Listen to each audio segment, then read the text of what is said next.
ya. Kalau kita melihat ada berbagai macam perabot di rumah, terutama gelas yang sering kita temukan. Ya. Kalau kita punya kreasi, ya, punya ide gagasan, bisa gelas-gelas itu kita hias untuk dijadikan pot. Ya. Bisa kita pajang atau kita letakkan di meja belajar.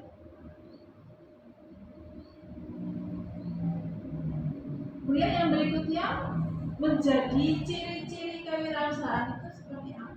Apa yang menjadi ciri-cirinya? Yang pertama yaitu yakin pada produk yang dimiliki.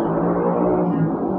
Karena kalau membuat pot dari gelas atau keset dari kain bekas atau pecah kain itu, kita harus betul-betul mempertahankan kualitas produk kita, yaitu menjahit dengan rapi, kemudian hasil ukirannya itu juga bagus sehingga orang mempunyai daya tarik untuk melihat dan membeli atau memiliki. Kemudian yang berikutnya adalah mengenal banyak produk. Ada banyak di lingkungan sekitar kita, ya, misalkan keset yang dibuat dari sabut kelapa, kemudian vas bunga yang dibuat dari sabut kelapa. Ada banyak-banyak kreasi. Tinggal bagaimana kita mengorientasikan pemikiran dan kemampuan kita untuk membuat. Kemudian yang berikutnya, tidak berdebat dengan calon konsumen. Ini yang misalnya kita menjual makanan, ya, pada anak-anak perhotelan sering menyajikan makanan kemudian dijual ke bapak ibu, ya. Saya bapak ibu membeli, ini harganya berapa ya deh? 1.000 Bu. Enak enggak? Enak Bu. Nah, kita harus memberi keyakinan kepada konsumen kita. Kita nggak harus berdebat. Enaknya seperti apa? Oh, enak banget gitu, dan menjelaskan lebih panjang lebar. Tapi kita mencoba memberi keyakinan supaya konsumen itu membeli dengan memiliki rasa puas. Kemudian komunikatif, ya, kita memiliki sikap yang baik. Selamat pagi Bapak Ibu, contohnya, ya. Selamat pagi Bapak Ibu, kami menjual misalkan pisang goreng. Monggo atau silakan Bapak Ibu mencicipi atau membeli pisang goreng ini, ya. Rasanya pasti enak deh, tapi Ibu ketagihan, sedikit seperti itu. Lalu kemudian jujur, santun dan berani. Kalau kita menyajikan makanan terutama, ya, kalau bilang pedas ya pedas. Santun, maaf Bu, Bapak mungkin agak sedikit, jangan menggunakan kata mungkin. Mungkin itu berarti tidak meyakinkan, ya. Jadi Bapak Ibu sedikit pedas sayur ini atau roti ini dan seterusnya, agak sedikit manis, ya. Kemudian menciptakan transaksi. Kalau kita menjual sesuatu, kita menjual, ada yang membeli, berarti itu terjadinya transaksi. Kemudian yang berikutnya, memiliki keberanian dan mempunyai daya kreasi. Harus berani berkreasi. Untuk apa? Untuk memiliki daya tarik pembeli. Kalau kita hanya bikin pisang goreng itu, ya rasanya pisang goreng kayak gitu.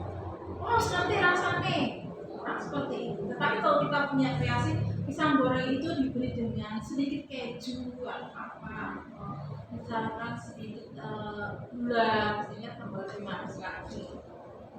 Kemudian berani mengambil resiko. Kalau pisang goreng yang kita jual itu tidak laku semuanya, ya enggak apa-apa.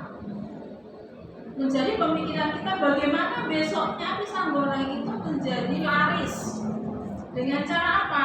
Yaitu kita melihat yang saya buat itu kualitasnya tuh sudah bagus belum, rasanya tuh udah enak belum, sesuai dengan lidah konsumen, ya, seperti itu contoh kecil, kan? Kemudian yang berikut, memiliki semangat dan kemampuan yang kuat. Harus semangat. Kalau kita anak-anak kreatif, ya, kemudian terampil dan mau berwirausaha, tentunya harus punya semangat. Dengan semangat itu kita memiliki kemampuan, daya juang untuk mencapai sesuatu. Kemudian memiliki analisis yang kita lihat pasarnya. Kalau misalnya Bapak Ibu di sekolah itu pada saat minggu ini membutuhkan apa ya? Pasti membutuhkan yang makanan yang hangat-hangat.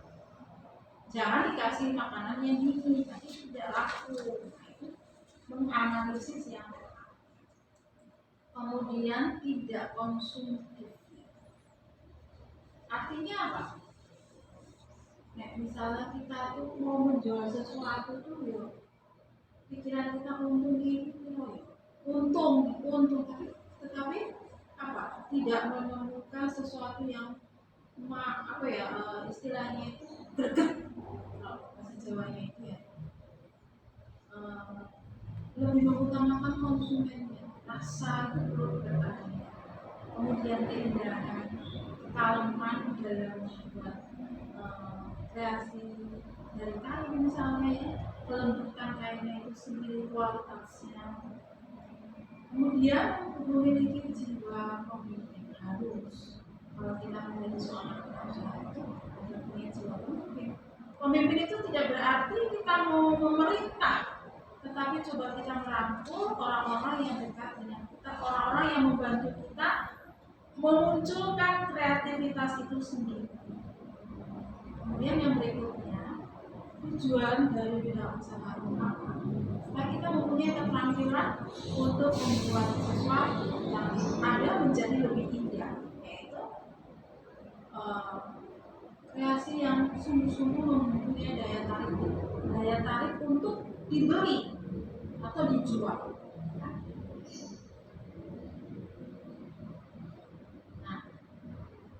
kembali Ibu tegaskan bahwa kreativitas itu sangat-sangat penting.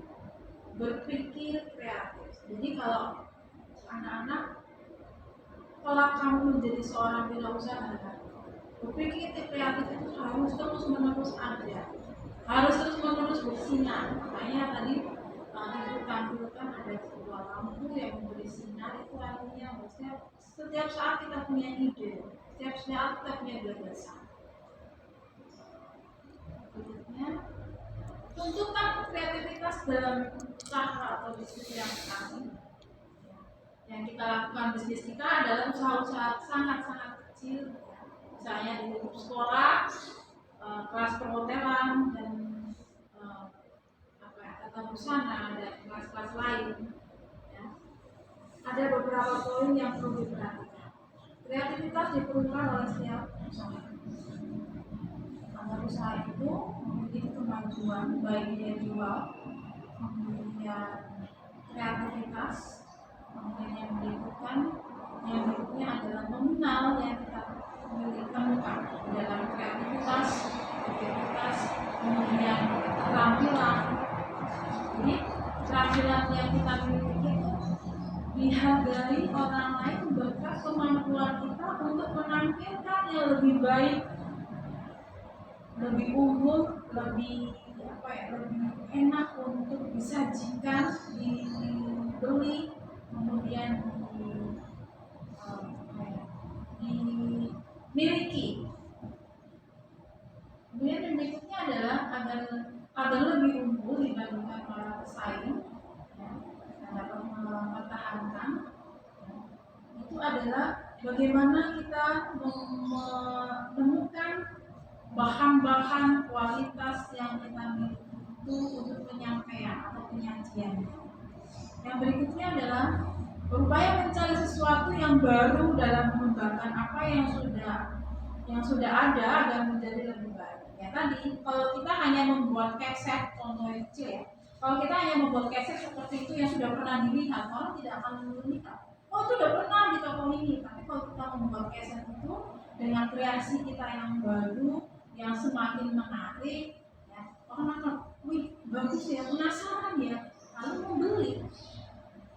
Kalau makanan misalnya yang kecil, contoh kecil, kita membuat puding. Puding itu hanya disajikan ya di mangkok plastik kecil, hanya begitu aja tidak menarik. Tapi kalau kita berlagi dengan buah stroberi, kemudian dikasih dengan hiasan yang unik, kemudian penyajiannya yang bagus, itu akan lebih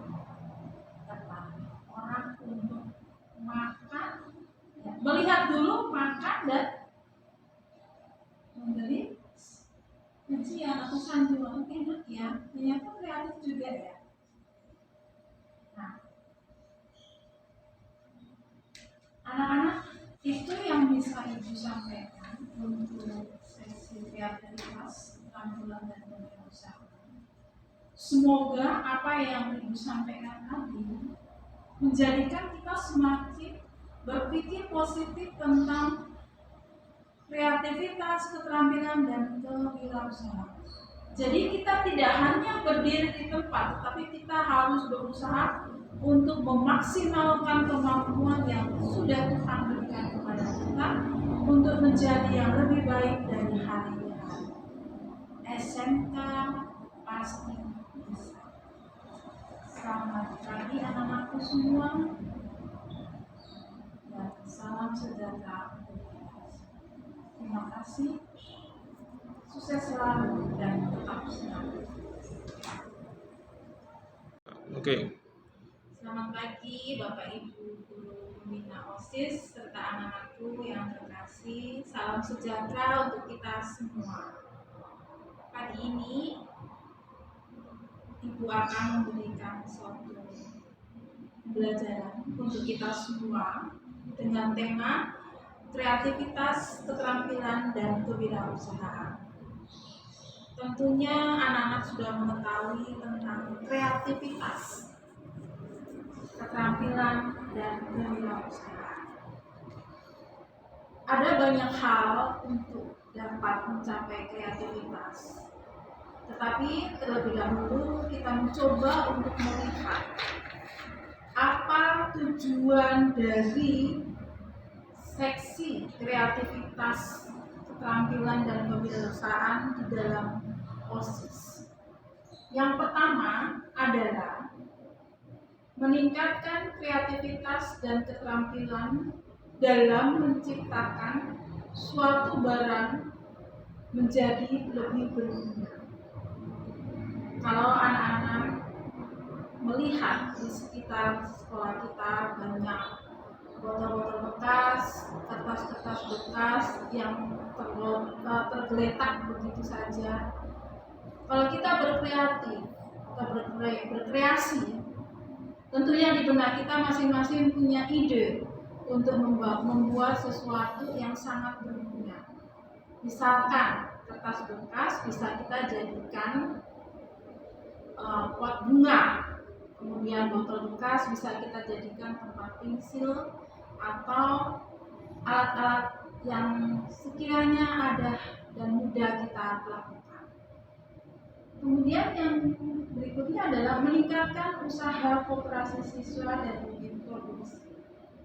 Anak-anak di perhotelan ataukah sering Bu Rina mengajak kita untuk berkreasi, membuat kue, kemudian di perhotelan itu juga Ibu sering menemukan beberapa teman yang menjual kue hasil kreasi mereka kepada Bapak Ibu guru saat istirahat. Kemudian Bu Rina sering mengajarkan tentang bagaimana cara membuat kue yang sangat-sangat simpel dan mudah untuk diketahui oleh anak-anak. Kemudian yang berikutnya adalah meningkatkan kemampuan keterampilan siswa melalui verifikasi kompetensi siswa berkebutuhan khusus. Nah, hal ini masih jarang atau kurang kita temukan, tetapi sangat baik kalau itu ditonjolkan. Dari kreativitas anak-anak misalkan menggunakan atau memanfaatkan percak-percak kain dari teman-teman kita di tata busana, ya.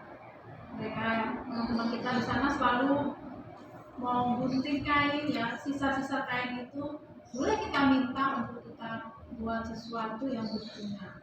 Misalkan keset, ya. Siapa di antara anak-anak yang mampu atau bisa menjahit? Ya.